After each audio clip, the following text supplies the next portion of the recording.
We are live. Fantastic. Well, Skye, I'm so glad you're here. For the viewers, I have to say, this is my first podcast episode. So give me some grace here. But I am super excited, and it is the Lead Well with Mental Fitness. And we're actually going to talk about today kind of the future of work and how mental fitness, mental health kind of all integrates in that. But before we get started, I want to introduce our amazing guest, Skye Van Heyzen. And a little bit about Skye is he works at the intersection of scientific thinking, commercial leadership, and human performance, with a background spanning biology, R&D, innovation, and business transformation.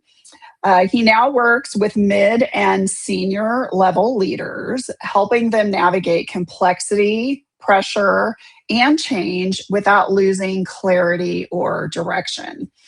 And he has over 15 years operating across very different environments. So he's got some great perspectives and has observed the same pattern where organizations stall, not because they lack talent or intelligence, but because their leaders have been trained to override the very instinct that could move them forward.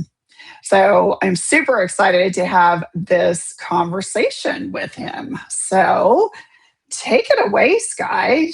Oh no, it's an absolute privilege to be your first guest. I mean, what can I say? Hey, we've so had conversations excited. before, but no, I'm just Yeah. absolutely thrilled to be here. So no, thank you for that. And yeah, I don't know, like for me, as that intro gives, it's I don't believe that leaders in the modern and certainly thinking forward, and this is about the future of work. I don't believe that leaders are necessarily failing because they resist change. I think every leader acknowledges that change is an inevitability and that they have to sort of embrace change. But rather, there's a failing that, in many ways, it's certainly something I've seen and I've experienced, and I've also done myself, where we're institutionalized.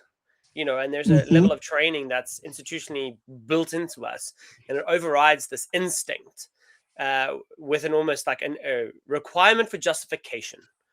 And it's way too rigorous within the soul, and I think it's time to get rid of it. So how do we do that? Well, yeah, how do we do that? It's a fascinating one. I think a lot of it is that if we think about change in its entirety, and we talk about change managers, we talk about how organizations set themselves up. I think there got to a point where people wanted so much change that they said, "Oh, well, I'll have to have all this stuff in place." And the point is that what they did was inadvertently they created another box. So it was a box within a box, a little bit of like an Inception scenario.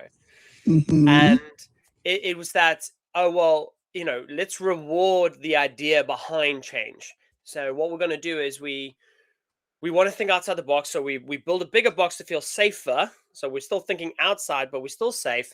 And then we go, okay, well, we need to then evidence that decision still. So they're almost going down this mechanism of we're still rewarding the decision piece. We're still rewarding that default setting. And unfortunately, instinct becomes sort of subordinated, not removed. It's still there. It's absolutely still there. But it's almost like when we have the innovation teams, and I was an innovation manager, and I had to bring that to the organization. And when I did, it was like, oh, yes, but. But always the but. It always comes in with a but. So I'm going, okay, well, if you're a leader in the modern workplace, I'm going, okay, well, so what's the world giving us today? Let's dive in and go straight into AI and say, okay, so what is, and a lot of people go, oh, AI, well, hang on a minute, not that right again. It's like, okay. It's the future of everything. but bear with me on this one. So let's consider AI as it's the fastest analysis, right? It can do analysis way faster than a human can do it. I mean, I ran a task the other day just out of interest. I asked it a really complex question, and I said, I put into research mode, and I said, okay, off you go. And in 8 minutes, it had analyzed over 600 articles, and I vetted each of them. There were medical articles. There were some, obviously they throw in things like Reddit and whatever else, obviously, but there was a whole ream of like really high level, and I was going, I couldn't have read the papers in 8 days, let alone 8 minutes. Right. You know, and so, okay, credit where credit's due, like AI can process. It doesn't do it perfectly, but it does it. That's the point. Yes. So Yes. in that moment, as a leader, you have to go, okay, so what creates the difference in the space?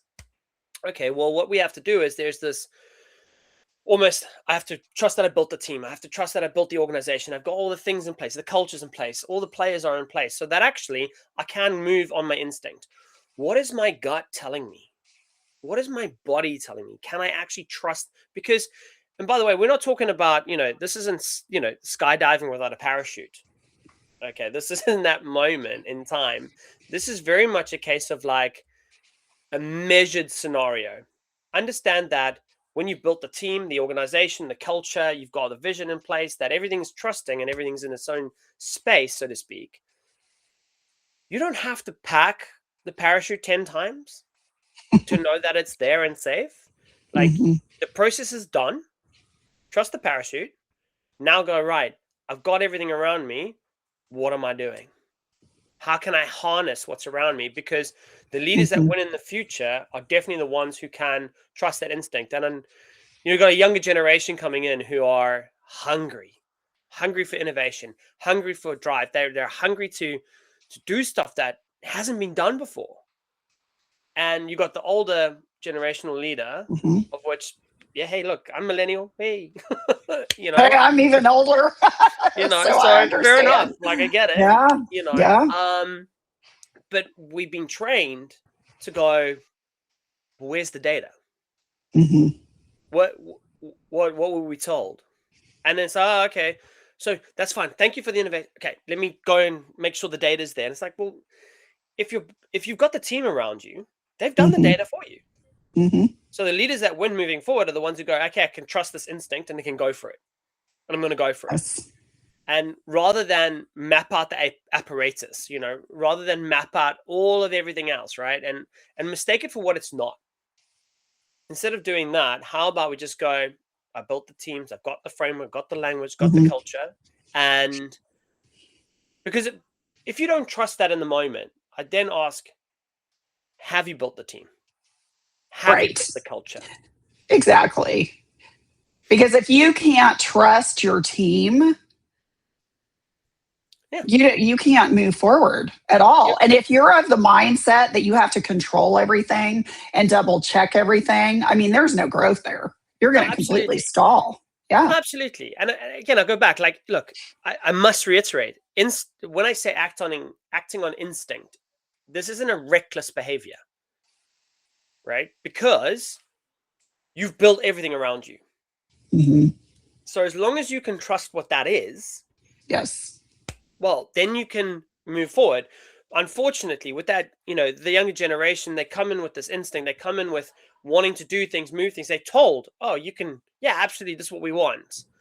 And then they go and present it, and it almost gets, you know, sort of submissed, right? Now, the thing is they haven't had it trained out of them yet.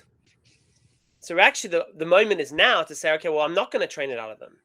Now, that is to say you do need a harness, fair enough, you know, in the future of leadership, in the future of work, you know, and going down that road, absolutely you have to harness it because they have to feel the direction. They have to understand that you have knowledge and experience that they don't have. Right. But at the same time, don't go away from it because actually they're bringing you an edge you never had in the first place. And it's also the thing you also wanted, by the way. Right. You know, and so, unfortunately, what I've certainly seen is that organizations drain the innovation that they claim that they need. And that is an absolute tragedy when they drain that innovation, you know, because you then think about the leader themselves. You know, we talk about, you know, mental mindset. We talk about positive mindsets moving forward. And, you know, you and I have spoken countless times about burnout.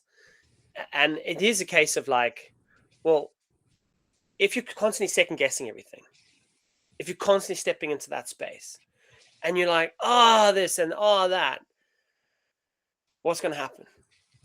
You're going to work Fail. more hours. Yeah. You're going to grind harder.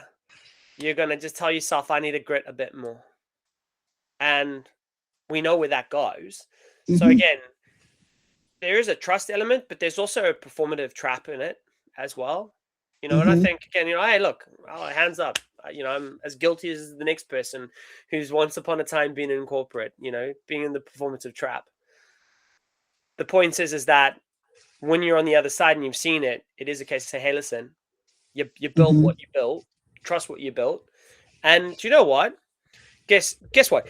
If it doesn't work, there will always be another path. Absolutely. Absolutely.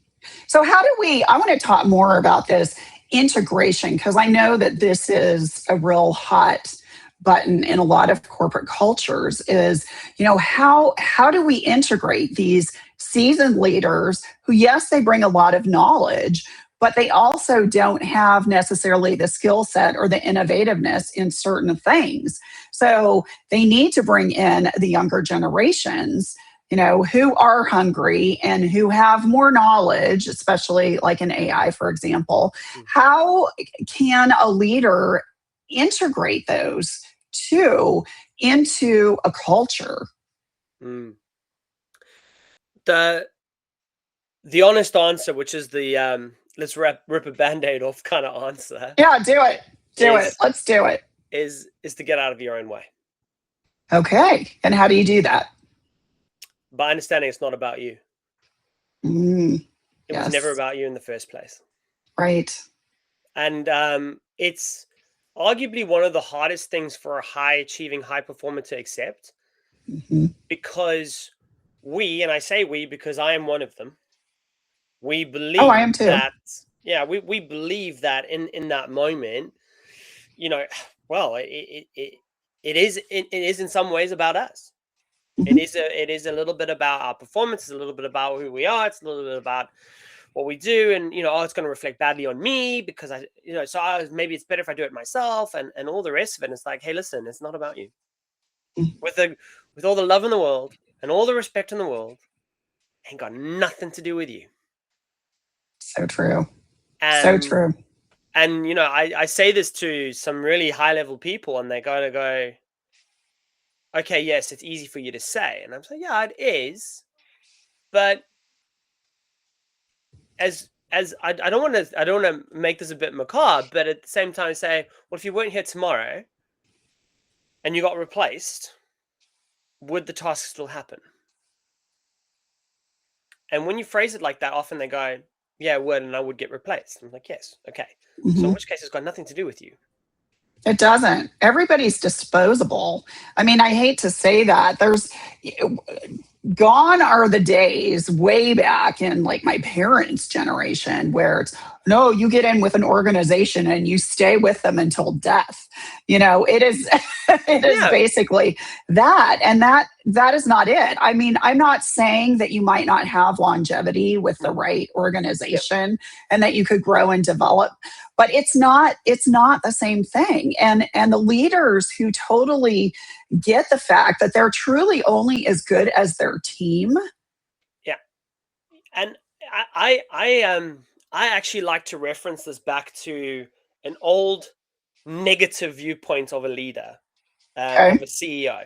So there was a very negative viewpoint back in sort of the 2010s era. It became quite popular to have these CEOs, which were what they called, I can't speak for America, but certainly what was called in the UK, they were helicoptered in.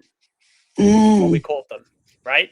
So these are previous CEOs, really successful, really great what they do, and they get helicoptered in, they get dropped into an organization to fix a thing, and then they get pushed out the side, right? So they're there for a very short period of time. Yeah. And I'm going, nowadays, in the modern workplace, I'm going, isn't that fantastic? Isn't that great?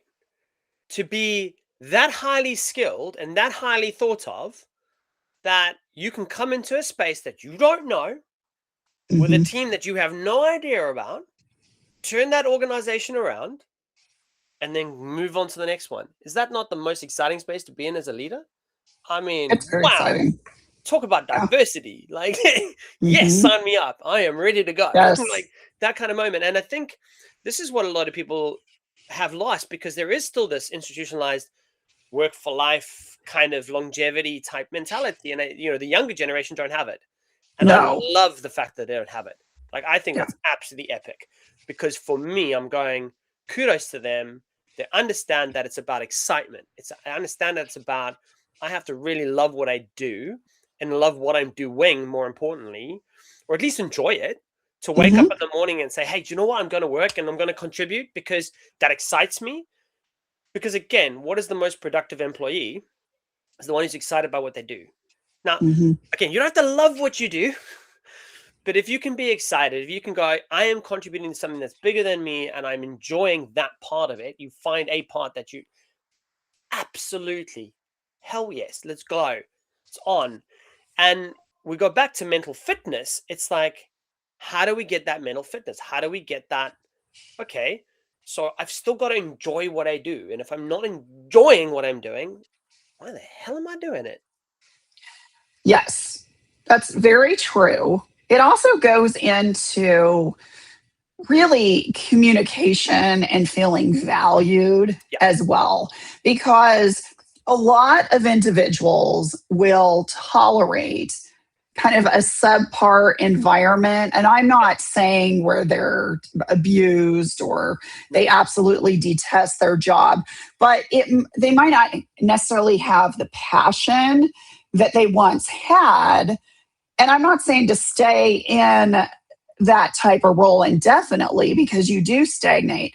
But if they have a leader that they admire and they're excited to work with, and they feel, valued, and they feel like there is a future because they can contribute in some way, then that's a whole different ball game.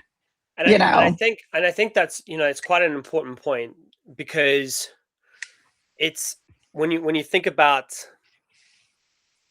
why they wouldn't have the passion, when you think about what has happened to go down a road where they went, I'm not really clicking. I came into this company because I believed in X, Y, and Z, A, B, and C. And invariably, yes, you can point to the leader or the leadership team more often than not. And it's something's gone awry. Something's been missed. I mean, I remember being part of, and I still, to this day, I vouch they're one of the best places I've ever worked in my life. And I still left. Right. And they were incredible in how they treated me and everything else. What I can tell you is that in my latter years, the leadership team had completely lost identity. It's probably the best way I can phrase it, in terms of it was definitely them, and they were operating at a level, thinking at a certain stage, and nothing was coming down. Nothing was, and we're all, the dog's body, so to speak, doing all the grind, whatever, and going, for what? Right. What's my purpose? Why am I even here? I'm not even a part of the decision. Yeah. And then you get some manifesto come out, and you get some one pager come out on this, and then there's a booklet that glossed up and printed out. But and you do, in that moment you think to yourself, well, hang on a minute, I'm being cheated here, because I'm not getting the raise, but they're printing out 1,000 A5 gloss brochures to tell me what the company vision is, when I'd rather you put that money in my bank account. And there is that disjunct, right? But if somebody was bought into the process, they would go, I see the brochure is amazing. This brochure is awesome. Let's have a look at the brochure, right? And again, this is the whole leadership of going, the future of leadership going, well, where am I going? What am I doing? How am I manipulating? What does that look like? Because I've got a younger generation coming in.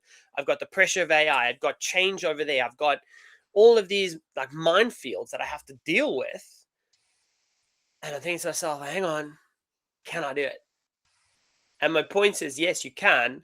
And there's two roads here. There's one where you try to do it the old way, and with the greatest amount of respect, like the dinosaurs will die out. Or you do it the new way, and you trust this instinctual gap. You trust this moment within yourself, and you trust that you built everything around you, and you embrace what is around you, right? Change is inevitable. As I said in the beginning, we absolutely know change is inevitable. I don't feel like the concept of change is something that people struggle with. I think it's the implementation of it that they struggle with. Mm, And I think that there is this, again, I go back to creating a box within a box to say, mhm, yes, I'm jumping out of my comfort zone. I'm like, talk to me about mm, that. yeah. Let's talk about that. What do you mean you've jumped out of your comfort zone? Oh, well, I've done this. Okay. And so how has that really changed anything? Well, it's on the wall now. And I'm like, okay, so it's done nothing in principle. Right. And that's not the failure of the change manager. That's not the failure of the innovation team. That is the failure of the leadership team, not actually Absolutely. acting and enacting what is being put Right. forward. And 100%. when you look at the most successful companies today, Yeah. and I'm ignoring, I will completely ignore like the fast-paced IT, SaaS people and whatever else, because it's a different world. We talk about more traditional type businesses in corporate space. The most successful ones are the ones who understand that there is competition out there, and that in order to survive and thrive, they have to embrace all of these different multifaceted, and they understand that they're not the expert in every field, but they can hire the experts in every field, Absolutely. and they can have a go. And the worst Yeah. case is, okay, we haven't made profit, we've hit zero, but hey, we learned a lot on the way. So the next path is going to be a better path. And I think a lot of people are worried about hitting zero. Hitting zero is not a bad thing. Hitting zero is fine. You can learn a lot by hitting zero. In fact, you can learn more by hitting zero than hitting profit. And True. when you then pivot into the next path, you become a much more powerful version of yourself, because you've actually taken all of those lessons, all of those learnings, and you've then gone and integrated them, manipulated them, moved them, adjusted them. Hey ho, version 2.0 looks Yeah. a lot better than version 1. Yes. Yes. That's kind of, that's where I think that whole, excuse me, mental fitness comes into play, because, that's looking at a situation instead of this was an absolute fail. We stink at this. How could we do this? The blaming, or the judgment or what have you, instead of looking at it as, okay, what did we learn from this? And then what is that gift in that learning? And then how does that turn into an opportunity down the road? And you just completely explained it. And, that's kind of the mindset of mental fitness is, what is the gift and opportunity in that situation? And it's thinking outside of the box. It's not getting stuck in the weeds, which, let's face it, a lot of leaders do get stuck in the weeds. And it's zooming out and saying, okay, you know what? Let's look at this from a different perspective.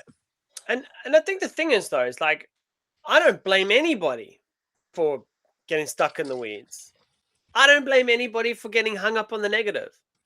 Like, we are biologically programmed to hang on the negative, right? And I think a lot of people go, oh, negative, all this, like, let's do some positive affirmations and all the rest of it. It's like, there certainly is value to like thinking positively. Yes, absolutely. There's also value to thinking pragmatically. And I think when you are a leader, there is a combination of pragmatism and realism, as well as positive mindset with it. But I think the positive mindset comes from the fact that actually, when you build everything and you framed everything around you, and you are pragmatic about the decision, it just becomes positive. One begets the next, so to speak. And I think, as you said it there, I present it also a different way as well, because I think some people might go, well, that still feels a little bit uncomfortable for me to think about it in those sort of terms. Is to go, okay, well, let me phrase it to you this way. Failure, which, hey, look, I used to use that word a lot. And, it took me a while to stop using the word failure, and I still, from time to time I do say to myself, I failed in getting that done. And I use that word, but as a motivating word for me in that moment, because it resonates specifically to a certain situation. However, generally speaking, I get away from that word because at the end of the day, it's not failure, it's data. Mm. It's data. And Mm-hmm. how you wish to use the data, well, that's on you. And you can either choose to use it or not use it. And if you choose to use it, you can choose it for good or bad. Mm-hmm. Those are all, and I go back, everything in life is a choice. Everything in life is a choice. It is. And there is only one thing we can control in life, which is our perspective. And so if you combine your perspective, a good perspective, with the fact that, oh, well, do you know what? It's just data. There's a lot of I like learning you that. can take from that. And Yeah, I there's like a that lot of positive perspective. stuff you can take from that. Yeah, I also do not like the term failure Hmm. because I think it's just so over the top negative, to say, oh, I failed, and I know there's other words out there, but I look at it as a learning opportunity. Everything is a learning opportunity. And that's to your point, because there is data. Okay, so maybe this didn't work. That's not necessarily a failure. You're learning what's not working. Yep. You actually did learn something. Yep. It's just it may not serve you in this particular situation, but it will maybe serve you in the future. Yeah. I mean, So, I'm scientifically trained. And it's quite interesting because as a scientist, we were always trained about the fact that everything is data. And, mhm, yet at the same time, when you're scientifically trained, that experiment failed. Well, mm, no, it didn't fail. right, It gave you a result you weren't hoping for. And that's the thing, right. not even that you were expecting. It gave you a result you weren't hoping for, or Mhm, that you thought might happen. right. Okay, so if that's what's happened, okay, then I have to change the experiment, and we change the experiment, and whatever else we get. Oh, now it's working. Oh, it's succeeding. Well, no, it's not. It's just giving you the result based on what you've given it, and the inputs and the outputs are now matching and they're aligned, and that's a scientific experiment 101. Like, and people like Mhm. overcomplicate it because they have this thing in their head. Oh, well, it's with the greatest amount of love and Yeah, respect, no. yeah, exactly. That's so true. So true. Yeah, and there have been so many examples, and especially in medical research, where things have not turned out the way that was expected, but it gave insight into something else then that turned into like a vaccine, or it turned into like a cure or a treatment for cancer Yeah, or some other disease. yeah, So it's looking at it from a different lens, and yes, looking at the data, but also zooming out and just saying, you know what, I need to look at this differently. And when you have the right team, and when you trust that team, yeah. those individuals, especially a lot of the younger generation, can bring you some very valuable insights that you Oh, may not have absolutely. had, No, absolutely, absolutely. Yeah, yeah, I'm a big believer in diversity breeds brilliance. yes. I'm a massive believer in that, and something that I will never shy away from, and that is diversity in all areas of it. So from gender through to demographics, through to race, through to everything else, because Hmm. and age as well, in particular, actually, because I find generations who are prepared to interact with one another and share with one another. It's an incredible space to be in. I saw a brilliant experiment where they got like some boomers interacting with some Gen Zs, and they got everything else, and was like, well, this is a scenario, he has a perspective, and what would you do in many ways, and it came a chance for a boomer to teach a Gen Z person, but for a Gen Z person to give a perspective on to the boomer. And it was an amazing experiment. You looked at it and went Yeah, like, oh, we need more of that, man. Like, because yeah, both individuals came out of that saying this was eye-opening, and I totally get where they come from now. I totally get why they're saying it. It's like, guess what? That's called communication. Oh, and that's it. That's what it all boils down to, really, is navigating change. The future of work boils down to communication, and the culture and the leadership has to embrace that open, honest communication and the diversity in perspectives. And some, okay, so maybe it's not the best idea, or yes, maybe that can be tabled for later, but there has to be that open, honest dialogue. And the organizations that do that well are the ones that are paving the path for everyone else. Absolutely. So, and the rest are going to get left behind. They are. They're totally going to get left behind. It's best to model that right now. It is 100%. Well, this has been amazing. I know we could always end up just going off on tangents and talking about all different kinds of stuff. So thank you, Skye, for your valuable insights. And would you like to real quick wrap up with any kind of closing thoughts? Yeah, no, I would. And it's just to say again, this isn't about ignoring data, right? It's about stopping the past from having the veto power over the future, so to speak. I love that. The leaders who are going to thrive will be the ones who marry that sort of experienced judgment with instinctual agility. So you've got to think it's senior wisdom plus junior instinct. It's not one versus the other. And so the future of work doesn't belong to the most sort of analytical organization in the room, right? But rather the one that finally learns to trust itself. 100%. Perfectly said. All right. Well, to our viewers, thank you so much for tuning in to Lead Well with Mental Fitness. And stay tuned. We'll have the replay posted. And stay tuned for our next episode coming up. So thanks again, Skye. This has been amazing. And we'll see y'all later. Thank you very much.